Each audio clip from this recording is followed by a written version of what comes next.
उत्तराखंड के काशीपुर में कई किसान प्रधानमंत्री किसान सम्मान निधि से वंचित हैं। केवाईसी के दौरान कई बुजुर्ग किसानों की फिंगरप्रिंट्स का मिलान नहीं हो पा रहा है, जिसके चलते इन किसानों को किसान सम्मान योजना से बाहर होना पड़ा। आपको बता दें, किसानों को केंद्र सरकार प्रतिवर्ष 6,000 रुपए डायरेक्ट बेनिफिट ट्रांसफर के माध्यम से प्रदान करती है। ये धनराशि 2,000 रुपए के हिसाब से 4-4 महीने के अंतराल में 3 समान किस्तों में प्रदान की जाती है। हाल ही में प्रधानमंत्री किसान सम्मान निधि में नए नियमों का बदलाव करने से कई किसान इस निधि के दायरे से बाहर हो गए हैं, क्योंकि फिंगरप्रिंट्स मैच नहीं हो पाने के कारण उनका केवाईसी यानी बैंक से सत्यापन नहीं हो पा रहा है। ऐसे अनेक पीड़ित किसानों ने अनादि टीवी को अपनी आपबीती सुनाई है।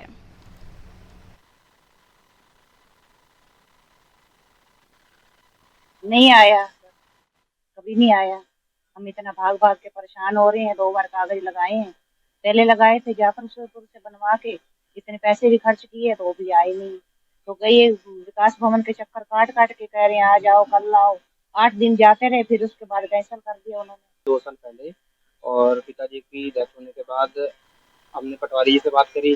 पटवारी जी ने बोला कि आपकी खतौनी पहले आपके नाम पे आएगी, हमारी जमीन पे हमारी रजिस्ट्री हमारे नाम पे आई। उसके बाद उन्होंने वो खाता ट्रांसफर नहीं किया। उन्होंने कहा नई पेंशन लगेगी आपकी। हमने बीच में 2 एक महीने हमने दौड़ा भागी की, प्रधान जी से साइन वाइन करवाए, सभी जगह साइन वाइन करवाए। तो हम लोग कागज जमा करने गए तो पटवारी जी ने बोला कि अब इलेक्शन की काउंटिंग होने के बाद ही हम कर पाएंगे, उससे पहले हम लोग नहीं कर पाएंगे।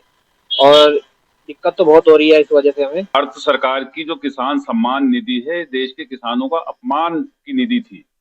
कहाँ सरकार ने कहा कि हम 14 करोड़ किसानों को सम्मान निधि देंगे, और ये 17वीं किस्त आते आते अभी भी 9 करोड़ लोगों का सरकार दावा कर रही है किसान सम्मान निधि देने का। लेकिन उसमें बड़ी गिरावट आई है कि जिस तरह से सरकार ने ये किसानों को जो सम्मान निधि दी उसको भी वापस ले लिया कि वो इनकम टैक्स के दायरे में आते हैं, जबकि वो छोटे किसान हैं, 3 और 3.25 एकड़ और 4 एकड़ के किसान के जोता है।